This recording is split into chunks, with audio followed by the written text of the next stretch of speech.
오늘 말씀에서는 옛 언약과 새 언약이 어떻게 연결되는지를 말씀하고 계십니다. 우리가 지금 히브리서 말씀을 나누는데요, 계속해서 나누고는 주제는 옛 언약과 새 언약입니다. 예수님께서 새 언약을 이루기 위해 이 땅에 이제 오셨다라는 말씀인데, 오늘 말씀에서는 예수님께서 어떻게 새 언약을 이루셨는지 이제 구체적으로 말씀하십니다. 11절입니다. 그리스도께서는 장래 좋은 일에 대제사장으로 오사 손으로 짓지 아니한 것 곧 이 창조에 속하지 아니한 더 크고 온전한 장막으로 말미암아. 예수 그리스도, 예수님께서 대제사장으로 오셨다라고 말씀합니다.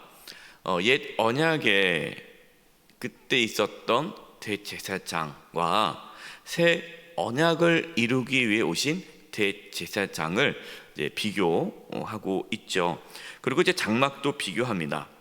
옛 언약에 썼던 그 장막은 모세가 하나님께로부터 받은 그대로, 모양 그대로 본떠서 이제 만든 거죠.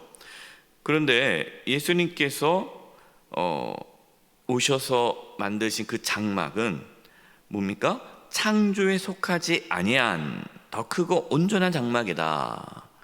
창조에 속하지 않았다는 게 뭡니까? 영원하다는 거죠. 창조에 속했다라는 것은 피조물 아닙니까? 영원하지가 않죠. 창조에 속하지 않은 것은 영원한 겁니다. 영원하고 온전한 장막에서 예수님께서 대제사장으로서 사명을 감당하셨다라는 것이죠. 계속해서 옛 장막과 새 장막을 이제 비교하는 겁니다. 12절입니다. 염소와 송아지의 피로 하지 아니하고, 염소와 송아지는 이제 옛 장막, 옛 언약에서 이루어지는 제사죠. 오직 12절, 오직 자기의 피로 영원한 속죄를 이루사 단번에 성소에 들어가셨느니라. 여러분, 12절 말씀이 중요합니다. 예수님께서 우리를 이제 구원하기 위해 속죄를 하셨는데, 그 속죄가 어떤 속죄냐? 예수님이 자신의 피로 영원한 속죄예요. 옛 언약은 어떻습니까? 옛 언약은 1년에 한 번씩 속죄를 해야 되잖아요. 대제사장들이 지성소에 들어가서 피를 뿌림으로 1년에 한 번 죄를 씻어야 됩니다. 왜 그렇습니까? 영원하지 않은 거죠. 그리고 그것은 모형이기 때문에 옛 새 언약으로 오신 예수님께서 이제 십자가에서 피 흘려 죽으시기까지 그것이 계속해서 반복적으로 이루어져야 되는 것이죠. 그러나 예수님께서 십자가에서 피 흘려 죽으심으로 그 피 흘림은 영원한 속죄를 이룬다. 그리고 단번에 성소에 들어가셨느니라. 한 번에 성소에 들어가셨고 여러 번 들어갈 필요가 없다라는 것이죠.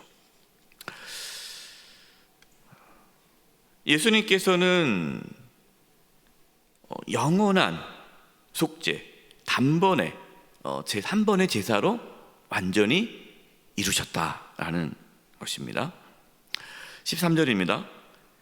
염소와 황소의 피와 및 암송아지의 죄를 부정한 자에게 뿌려 그 육체를 정결하게 하여 거룩하게 하거든.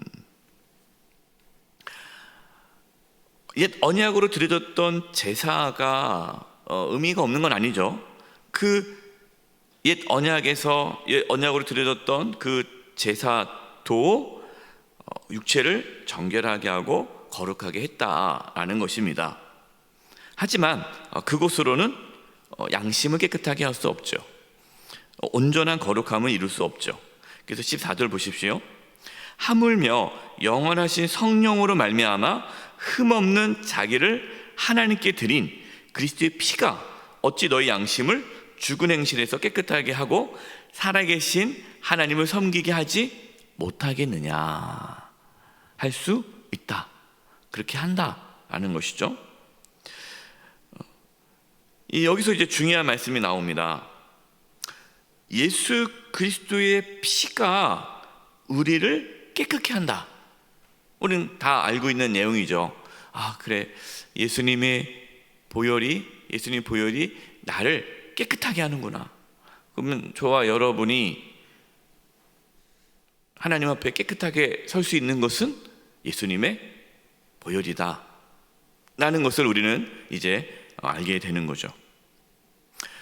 그럼 우리가 깨끗하게 되는 것은 우리의 어떤 도덕적인 삶이 아니라, 의로운 삶이 아니라 예수 그리스도의 보혈로 깨끗하게 되고, 예수 그리스도의 보혈로 하나님 앞에 의인으로 살아갈 수 있는 거고, 예수 그리스도의 보혈을 의지함으로 우리는 깨끗한 자로 살아가는 거죠. 그러니까 거룩함, 이 정결함은 나에게 있는 것이 아니라 예수 그리스도의 피에 있겠죠. 보혈에 있겠죠.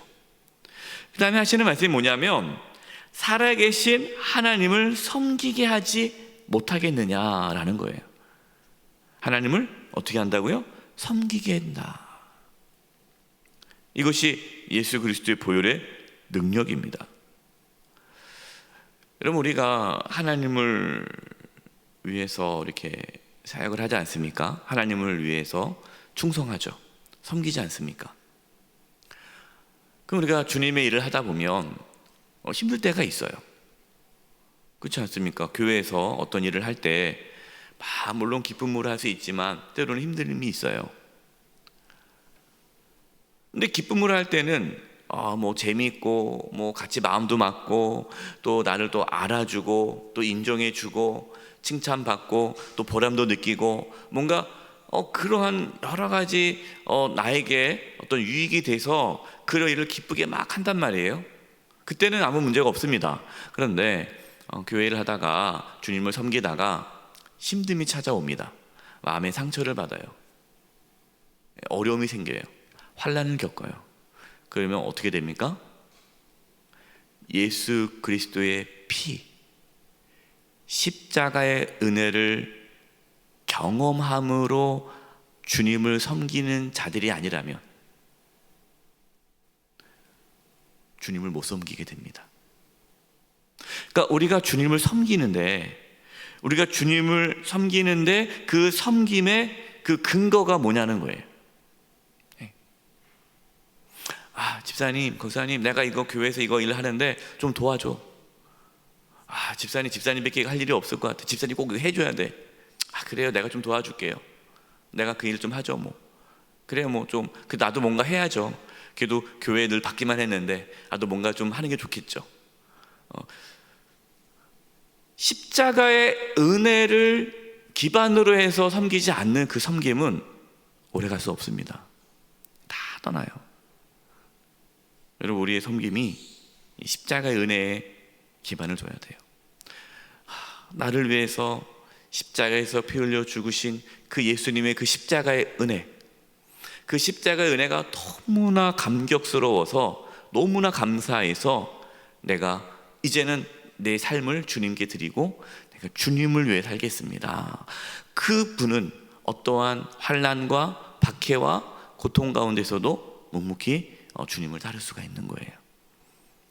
여러분, 예수 그리스도의 그 보혈의 은혜, 십자가의 은혜를 깨달아 주님을 온전히 섬길 수 있기를 바랍니다.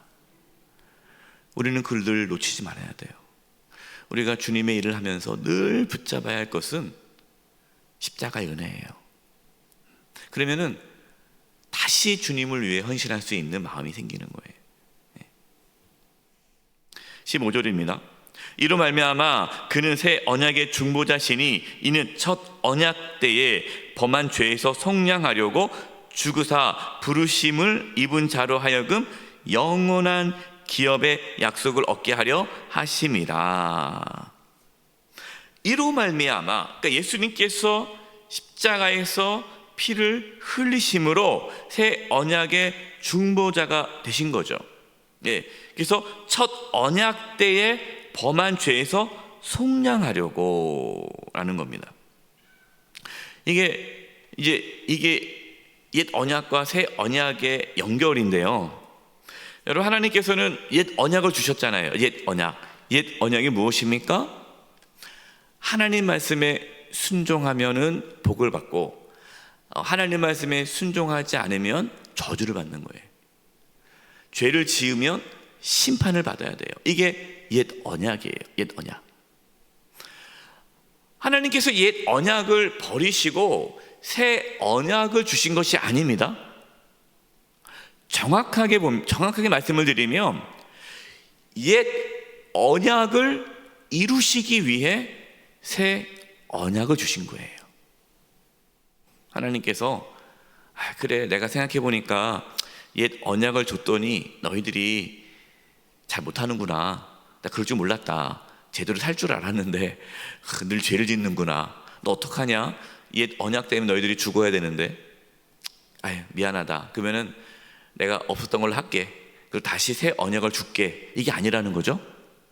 옛 언약은 그대로예요. 옛 언약은 지금도 유효합니다. 지금도 유효해요. 그래서 여러분, 죄를 지으면 심판을 받는 거예요. 죄인은 지옥에 가게 돼 있어요.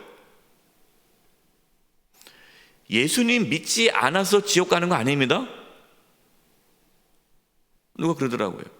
이제 전도하다 보면은 하나님 어떻게 이럴 수 있냐는 거예요.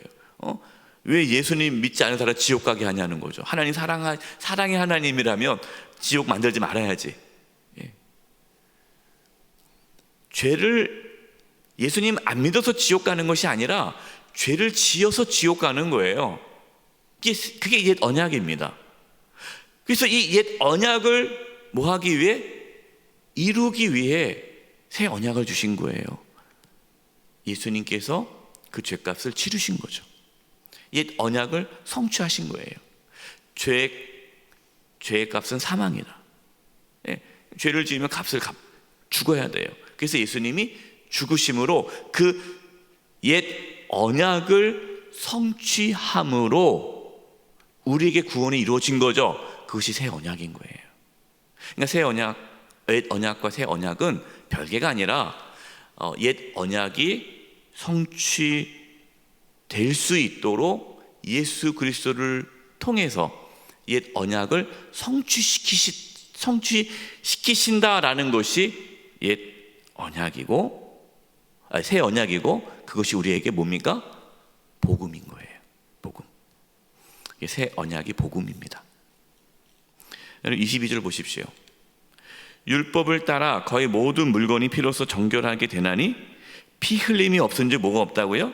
사함이 없느니라. 피 흘림이 없으면 사함이 없어. 이게 옛 언약입니다.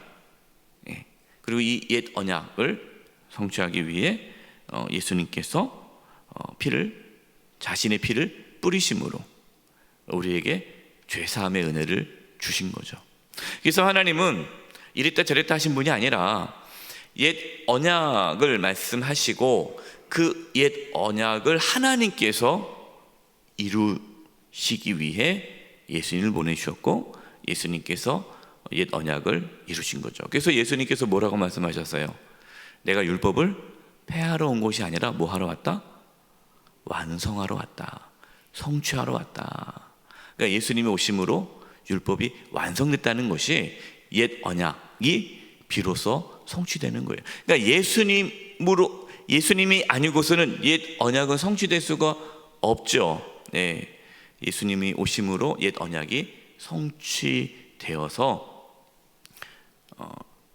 예수님의 피로 우리가 죄 사함을 받게 된 겁니다. 그렇기 때문에 여러분, 우리가 자랑할 것이 있습니까? 우리가 자랑할 것이 없죠. 예수 그리스도의 보혈로 우리가 죄 사함을 받고 죄 씻음을 받고, 원래는 죽어야 되는데, 심판을 받아야 되는데 값을 치렀기 때문에 심판을 받지 않고 의롭다 여기짐을 받고 하나님의 자녀로 천국에 가게 되니 우리가 자랑할 것이 무엇이 있겠어요? 그래서 우리가 주님을 위해서 아무리 많은 일을 해도 그것이 우리의 자랑이 될 수 없습니다. 왜? 예수 그리스도 그 십자가의 은혜에서 출발한 헌신이기 때문에 그 모든 헌신은 우리의 자랑이 될 수가 없어요. 우리의 자랑 오직 십자가밖에 없습니다. 그래서 바울이 나의 자랑은 십자가밖에 없다라는 거죠. 오늘도 이 십자가의 은혜를 우리가 다시 붙잡고 주님을 위해서 기쁨으로 살아갈 수 있기를 원합니다. 주님을 위해 헌신할 수 있기를 바라고, 우리를 자랑하는 것이 아니라 새 언약을 이루신 하나님의 사랑, 십자가만을 자랑하는 저와 여러분 되시기를 간절히 축원드립니다. 기도하겠습니다. 우리의 헌신, 우리의 충성, 이 우리의 헌신과 충성이 이 십자가의 은혜로부터 출발되게 해 주시옵소서. 그래서 오직 주님만을 나타내고 십자가의 은혜만 나타나게 도와주시고, 십자가의 은혜로 우리가 기쁨으로 주님을 섬길 수 있게 해 주시옵소서. 우리 일평생 이 십자가를 붙들고 살게 도와주시고 십자가만 자랑하며 살게 해 주시옵소서. 늘 겸손히 이 십자가의 은혜를 바라보며 살게 해 주시옵소서. 우리 이 부분으로 합심해서 기도하며 나가겠습니다. 하나님 아버지 감사합니다. 하나님 아버지, 정말 줄 수밖에 없는 저희들, 옛 언약에 의해 하나님의 심판을 받을 수밖에 없는 저희들, 죄로 인해서 죽어 마땅한 저희들, 하나님 예수 그리스도를 보내주시고 예수님께서 저희들의 모든 죄를 대신 짊어지시고 대신 십자가에서 피 흘려 죽으심으로 우리의 모든 죄를 갚아주심을 감사합니다. 하나님, 이 십자가의 은혜를 저희가 잊지 않게 해주시고 십자가의 은혜를 깨달아 주님을 온전히 섬길 수 있도록 도와주시옵소서. 우리의 헌신과 충성이 이 십자가의 은혜로부터 나올 수 있게 하여 주셔서 어떠한 고난과 환난과 역경 가운데서도 끝까지 주를 위하여 살아갈 수 있도록 주님 도와주시옵소서. 저희 영세교회가 십자가 은혜 위에 든든하게 세워지게 하여 주시옵소서. 십자가만을 자랑하게 하여 주시옵소서. 십자가만을 자랑하며 살아가게 도와주시옵소서. 우리가 하나님 앞에 설 수 있는 것이 오직 예수 그리스도의 그 보혈임을 믿사오니 하나님 아버지, 저희들 십자가만 자랑하며 십자가만 전하며 복음을 전하며 살아갈 수 있게 하여 주시옵소서. 옛 언약이 새 언약으로 온전히 성취되었음을 고백합니다. 하나님, 저희들이 이 은혜를 잊지 않게 도와주시고 주님을 바라보며 살게 하여 주시옵소서. 하나님 아버지, 예수님의 그 십자가의 은혜를 저희들이 늘 기억하며 간직하며 주를 위해 살아갈 수 있게 해주시고 오직 십자가만 자랑하며 살게 해 주시옵소서. 우리를 살리기 위해 대신 피를 흘리신 예수님의 이름으로 기도드립니다. 아멘.